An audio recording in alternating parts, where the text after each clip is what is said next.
Praise the lord. హల్లెలూయా.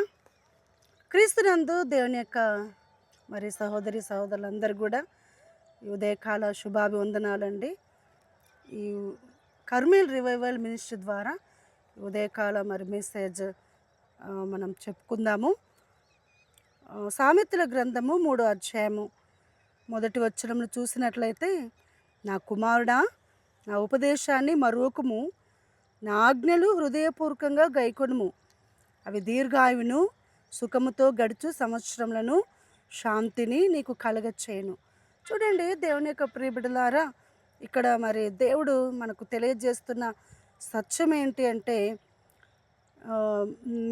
ఈ సంవత్సరం అంతా కూడా దేవుడు మనకిచ్చినటువంటి ఈ సంవత్సరం అంతా కూడా మనము సుఖంగా జీవించాలంటే, క్షేమంగా మరి జీవించాలంటే, రెండవది దీర్ఘాయు దేవుడు మనకి ఇవ్వాలంటే, మూడవదిగా శాంతిని నీకు మరి మనము నెమ్మది సమాధానం కలిగి జీవించాలంటే, మరి దేవుడు చెప్తున్నటువంటి విషయం ఏంటంటే, నా ఆజ్ఞల్ని మీరు హృదయపూర్వకంగా గైకొనాలని దేవుడు తెలియజేస్తుందండి.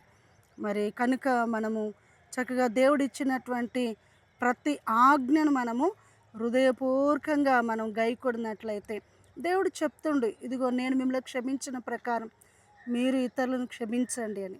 దేవుడు ఇస్తున్నటువంటి ఆజ్ఞ, నిన్ను వలె నీ పొరుగు వారిని ప్రేమించండి అని, సమాధానంగా ఉండండి అని.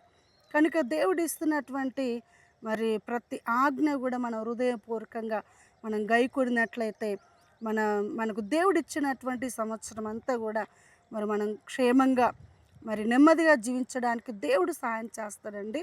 అంతేకాకుండా దేవుడు మనకి మరి దీర్ఘాయుష్ దేవుడు అనుగ్రహిస్తాడు. ఎవరైతే దేవుని యొక్క ఆజ్ఞలు మరి హృదయపూర్వకంగా గైకుంటారో వారికి దీర్ఘాయును, రెండవది సుఖంతో గడిచే సంవత్సరములను, మూడవదిగా శాంతిని నీకు నేను కలుగజేస్తానని దేవుడు తెలియజేస్తుండు. కనుక దేవుని యొక్క ప్రియబిడలారా, మరి దేవుడిచ్చినటువంటి మరి ఆజ్ఞను మనందరికీ తెలుసు.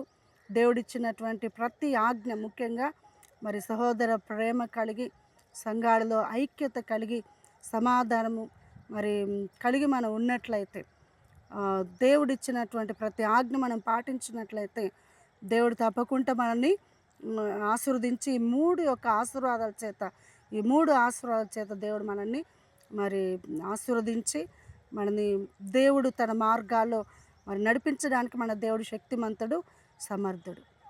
కనుక మరి దేవుడు ఈ విధంగా మనకు తోడుగా ఉండి ఆయన ఆజ్ఞల మార్గంలో నడిపించి మనల్ని వర్ధిల్ల చేయనుగాక. దేవుడు మనకిచ్చిన ప్రతి ఆజ్ఞను మనం